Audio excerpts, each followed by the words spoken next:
Good morning, everyone. It's Earl Perbell. It's about 11 o'clock, and I'm heading out one of these beautiful side streets on my way to Montana to go down to the beach.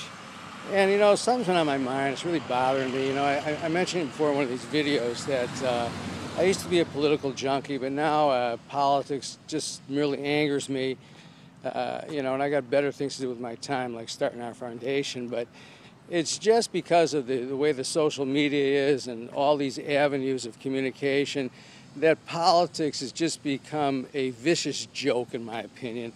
I'm so tired of hearing the candidates go at each other with such viciousness, and you could really feel the anger that they have for each other, especially guys like Harry Reid, who's into vendetta, and it just makes me sick. If you want to talk about politics, watch Political Animals, one of the best shows ever on television. The dialogue is fantastic.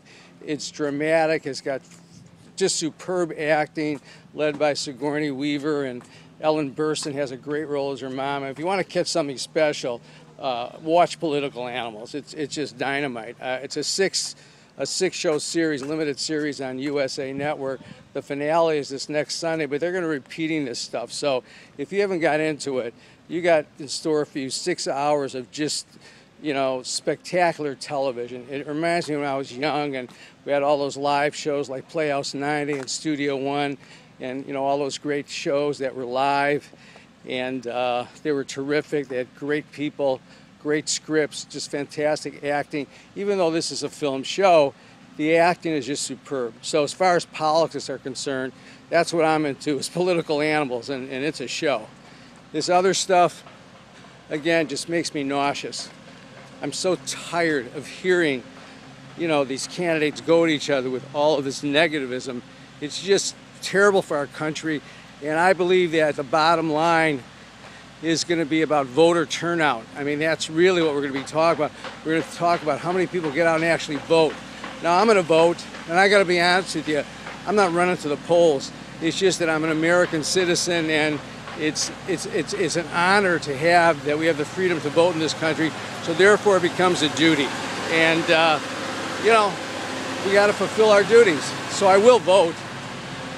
And right now, I don't know who I want to vote for, to be honest with you. I'm tired of both of these guys, and now I'm especially tired of Romney's vice presidential candidate.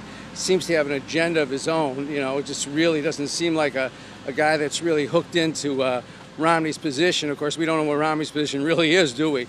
And Barack Obama, first president, first African-American president.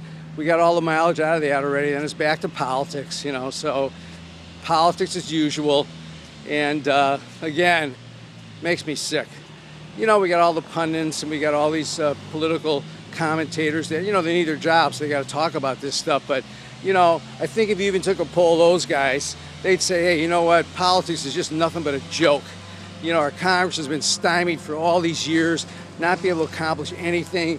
And, where does that put us as a country, for God's sakes? Anyway, I don't mean to pontificate, but, when you got a YouTube deal, that's what you get to do. You get to talk. And hopefully people listen to you. And I'm not really saying anything derogatory. I'm saying just factual stuff, about what's going on in our country. And again, I used to be a political junkie. I love politics, but not anymore. Now it's just disappointing, and it just angers me. Anyway, I'll talk to you down at the beach.